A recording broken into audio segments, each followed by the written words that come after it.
day, everyone. Thank you again for joining us in another installment for Guardians of the Constitution. The Leader of the Opposition, the office of the Leader of the Opposition. Some persons, some historians have dubbed that particular office in the Constitution as Parliament's chief heckler of any sitting government. At one point, one of our prime ministers, having lost an election, said that he will oppose and oppose. Winston Churchill, having lost the election in 1945, was told that a lady in Yugoslavia said that, what will they do now to him? Will they shoot him? And when he was told this, he said, no. In Britain, they do worse things. They confine you to be leader of the opposition. But today we have with us to discuss the office of the leader of the opposition, Jamaica's current leader of the opposition, Mr. Mark Golin. Mr. Golin, thank you for joining us. Thank you very much for having me, Mr. Mukulu. Good, good. Is this the worst job you ever had? No, man. Well, to be honest, it's a very interesting and challenging job. Yeah. And it's a job which unrecognizes is leading to another job. You know, Yes. So you don't get too comfortable in this job. If you get too comfortable in this job, I don't think you will keep this job, and you won't go to the other job that is what you're really trying to achieve. So, you know, you realize that it's a transient situation, and you try and adjust and behave accordingly. Good. But it's a job that has capacity to do positive things. There are, of course, limitations because you're not in government. And in fact, there's a perception in the wider Jamaican society that all parliamentarians are essentially part of one big pot, and that everybody is collectively responsible for decision-making of the government. And I think we need to explain and educate people more on the way a parliamentary democracy works, because at the end of the day, the opposition doesn't control the agenda of parliament, doesn't determine what is debated, what bills go forward, what motions go forward. And indeed, it's not part of the executive, which is making the day-to-day decisions running the country. We are there really to respond to what is brought to parliament and to give our take on it, our approach to it, and to be critical and bring a critical eye to everything that's there, not necessarily to criticize everything that's there, because obviously there's common ground on some issues, and it's important that you don't give the impression that it's all about just opposing for opposing's sake, you know, especially in very difficult times where a national effort is required. But at the same time, people do not want to feel that the opposition is complacent or is giving the government a free ride and so on. So that balance is where you need to strike. And it's not an easy balance. Not everybody will see it the same way. You know, some people will appreciate a particular approach, others will want to see a more aggressive posture. So you just have to be true to yourself and your own personality and your own assessment and analysis of the situation at the time, and try and strike the right balance, you know? Certainly. So the Constitution, I think Section 80, says that we will have one and the Governor General will appoint one if it is that the circumstances arise where, as in your case, you command the majority of the members who do not support the sitting government. But is the office a funded one by the state? In some countries, the state funds the opposition, but is that the case in Jamaica? Well, all parliamentarians in the lower house, all elected parliamentarians earn a salary. It's not a wonderful salary, but it's a salary. So the leader of the opposition does get a salary. And then we also get some support for an office of the leader of the opposition and premises from which to operate. Not all parliamentarians get that. Every parliamentarian gets a monthly stipend to help run a constituency office. But the leader of the opposition also gets support. It doesn't come to the leader himself, but the state takes on a few posts that it funds to help support an office and provides a premises from which to operate. So yes, there is some support. And it's Jamaica's constitution is I don't know if it's unique, but it is perhaps rare insofar as it recognizes the role of a leader of the opposition. Many constitutions don't have that concept ours explicitly does, as you have already pointed out. And I think that was part of the brokering of the Constitution by the founding fathers at the time, you know, which were basically N.W. Manley, who was the main inspiration behind Jamaica's thrust to achieve independence and the main architect of the Constitution. But it was not him alone. There was a commission. And of course, Bustamante, who was his main political opponent, was a very astute and shrewd politician. And what they came up with was this idea of recognizing the leader of the opposition in the Constitution and providing a role for the leader of the opposition in some issues, never a veto power, but an obligation to consult on certain things. And that is not just in the Constitution, but also in important quasi-constitutional pieces of legislation, right? And I say quasi-constitutional because they support the governance framework of the country. Things like the Integrity Commission legislation and so on.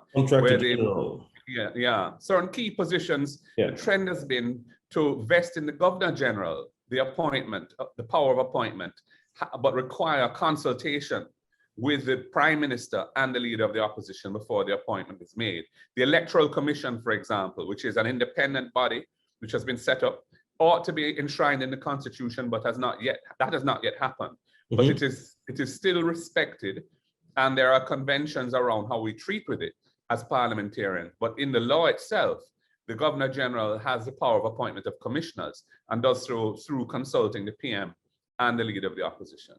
I mean, you raise an important point there about the powers or the limits of the opposition leader from a purely constitutional standpoint, where I suspect, with the exception of when the leader of the opposition appoints and advises the Governor General, these are the persons that I will appoint to the Senate. Would you agree with me, now that you're performing this role, that this sort of consultative role that the Governor General has on the subject of the appointment to key public offices is somewhat nothing more than a show, some would argue? I think a cynical view would support that, but my experience with it so far indicates that it is not just a show. I mean, I'm not at liberty to discuss the details of certain things, but I can tell you, for example, that there have been instances where a proposal has come to me for a particular appointment to a sensitive position, and I have researched the individual and have come to the conclusion that it would be imprudent and unwise for that person to go forward. And I provided that information and strongly resisted the appointment. And the appointment has not gone ahead. So it's not entirely a farce. It's not entirely just a formal exercise. It actually does sometimes result in a change in the decision, but not always. Because I know of previous instances where there was a proposal to extend the appointment of somebody who had reached the end of their tenure. And I was not leader of the opposition at the time, but I am aware that there was a strong objection, a formal objection, a reasoned letter as to why we didn't think that was a good idea. And nevertheless, the extension took place. So sometimes it doesn't achieve the desired objective, but sometimes it does. I guess it depends on the particular area concerned. For example, in electoral matters, there is a strong convention that consensus is important, because we're coming out of a history of, we had extensive political violence in the past, which we've managed to rid ourselves of largely. And I think out of that history, there is still a respect for the fact that it's best if we operate consensually around electoral matters, because the stakes can be very high. And I hope that will continue going forward. In other areas which are of critical importance, however, that consideration is not yet fully embraced. And you may find, even though you object and have good reasons for objecting, your objections are not do not prevail. So, it is a mixed bag. It is indeed a mixed bag. And in countries, some Commonwealth countries, such as Guyana, I think what obtains is on certain key positions, the opposition leader has not a veto power, but the leader of the opposition has to consent to the appointment of, for example, the Chief Justice. Is this something that it would you recommend that for Jamaica in some instances? I'm not sure it's something you've given much thought. I mean, that's an angle which I would like to think some more about, the implications of it. I've also, as you were speaking, what I was mulling in my mind was the idea of requiring certain appointments to come to Parliament for debate. You know, that a kind of, the US model has that for certain positions at the federal level.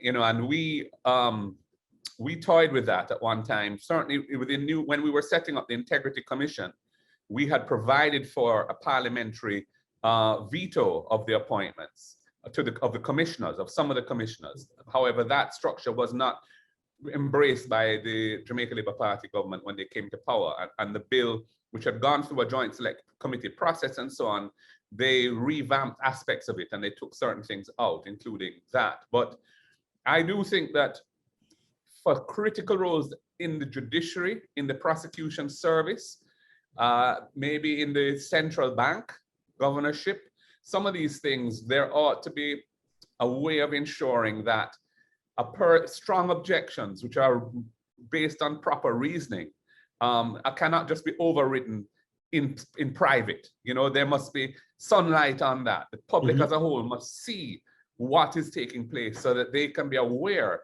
that this thing is being pushed through, notwithstanding strong objections. And they can decide whether or not those objections are meritorious or the persons pushing it through have a valid reason for it, you know, overriding those objections. So I think transparency is really important with this, especially in the area of very sensitive appointments that affect the overall balance of power in the state and the accountability of public officials and so on.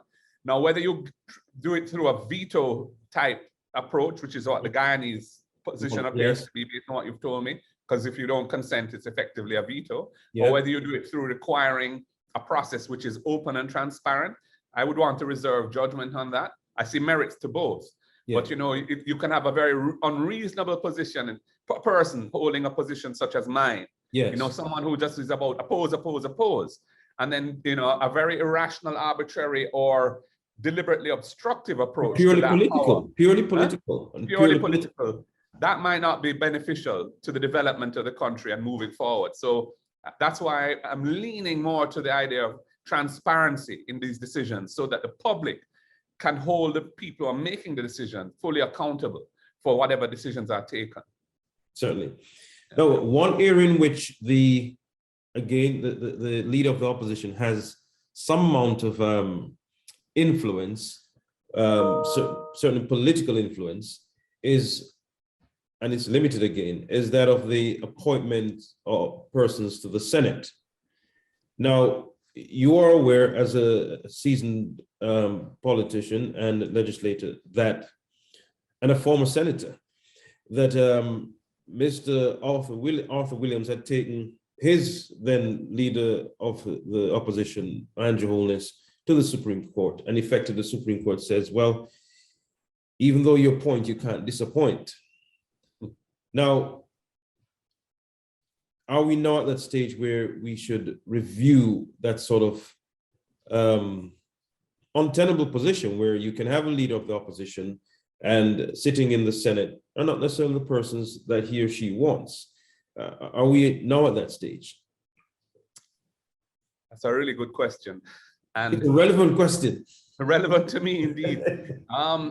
Yeah, I was in the Senate when that whole process unfolded, where the Prime Minister today, who was then leader of the opposition, required letters of resignation to be delivered in blank, undated or whatever, and then attempted to trigger that because he was unhappy with the political posture that was taken by some of the senators that were representing the leader of the opposition, and then attempted to replace them with others who were more to his liking. And as you say, that was litigated. And ultimately, the decision of the Court of Appeal was that it was unconstitutional, and that you cannot remove a senator once appointed. You know, that appointment is for the full duration of that parliament, up to 5 years, unless, of course, there's one of the constitutional grounds for removing them, which applies to both members of parliament and senators, but not because you don't get along with them or they're not performing or whatever. You know, I currently, you know, I became leader of the opposition in November. My predecessor had appointed the Senate, the opposition members of the Senate prior to my appointment. So, except in one instance, because one of the persons who was appointed turned out to be not eligible for appointment and was eventually persuaded to withdraw. And so that allowed me to make one appointment to the Senate. But I am of the view that looking at this again, there are two competing factors. One is the notion that senators should be independent. You know, they should bring independent decision-making to their role. And therefore, to have the sort of sword of Damocles of their appointer being able to remove them is inconsistent with them being able to provide independent judgment. And I'm sure there are persons in the society who think that principle should prevail. On the other hand, generally speaking, when somebody has a power of appointment to a particular position, like shareholders in a corporation, for example, appointing directors, they can remove a director if they so wish. There's a procedure for doing that under company law, and there's if the director is resisting, there's a procedure where they get to put their case to the shareholders and so on. But ultimately, the shareholders decide who the board is, and I see some merit in that as well. And I think, you know, in the context of the political process, which is what we are in, and the importance of ensuring a cohesive opposition and having confidence in the persons who represent the leader of the opposition, or indeed who represent the prime minister in the case of the majority senators, I can see I can see why we ought to be moving towards a system which would allow the leader of the opposition or the prime minister to ensure that the persons who are there as senators are persons who enjoy his or her trust and confidence on an ongoing basis.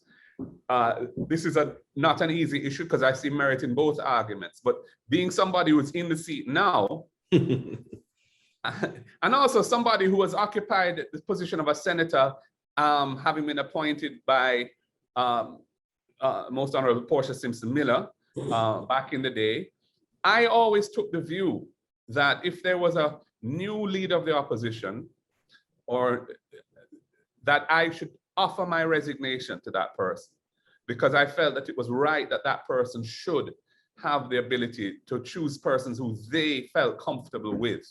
I didn't feel that my presence in the Senate was so important that I should hold on to it, even if there was somebody else that the person who ought to be making that appointment would prefer to have there.